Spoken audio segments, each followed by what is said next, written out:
Doug from Off Grid with Doug and Stacy recommended putting straw if you have a chicken run. So that's what we're doing today, in addition to getting ready to move those ladies into their new paddock. All right, we got the ladies over here in the side. They've got all this grass behind the cattle stall and the corral.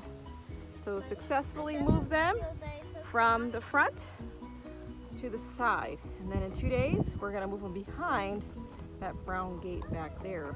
So we got them blocked off so they can't go near the chicken coop and expand outward. So they were very excited to get fresh grass.